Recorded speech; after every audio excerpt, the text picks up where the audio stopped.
Hello everyone, আজ আমরা বানাবো মোমো। তাই একসঙ্গে সব লেগে পড়েছি মোমো বানানোর জন্য। এখানে আমার দিদির মেয়ে কাটছিল বাঁধাকপি আর আমার ভাইপো ছাড়াচ্ছিল রসুন। আমি আবার ভিডিও করছি বলে ও আবার একটু হাই করে দিল।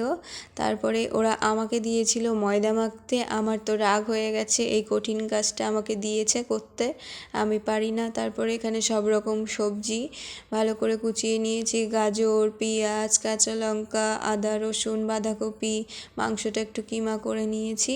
তারপর আমরা একটু ভূত কালার খেয়েছিলাম, খুবই ঝাল ছিল। আমার ভাইপো খেয়ে তো মাতালের মতো করছিল। তারপর আমরা আবার রান্না শুরু করে দিলাম, দিয়ে সব রকম একসঙ্গে দিয়ে একটু সয়া সস, চিলি সস দিয়ে ভালো করে কিমাটা তৈরি করে নিলাম। কিমাটা এখানে তৈরি হয়ে গেছে। তারপরে লুচি মতো বেলে ওর মধ্যে আমরা পুর দিয়ে মোমোর যে শেপটা ওটা আনার চেষ্টা করছিলাম।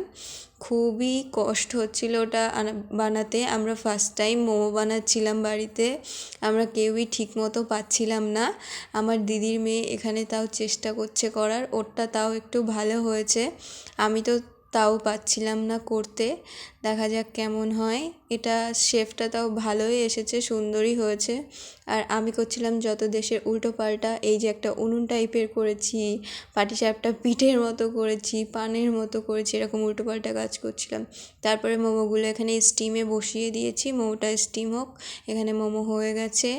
মোমোটা এবার খেয়ে দেখা যাক কেমন হয়েছে। দুরকম সসের সঙ্গে নিয়েছি মোমোটা, এবার টেস্ট করা যাক। গরম ছিল তাও আমি খাচ্ছিলাম। মোমোটা বেশ ভালোই ছিল, একটু ঝাল হয়ে গেছিলো, তাও বাড়িতে ফার্স্ট টাইম বানিয়েছি, ফার্স্ট টাইম হিসাবে ভালোই ছিল। আজকের মতো এটুকুই, দেখা হচ্ছে নেক্সট ভিডিওতে। টাটা।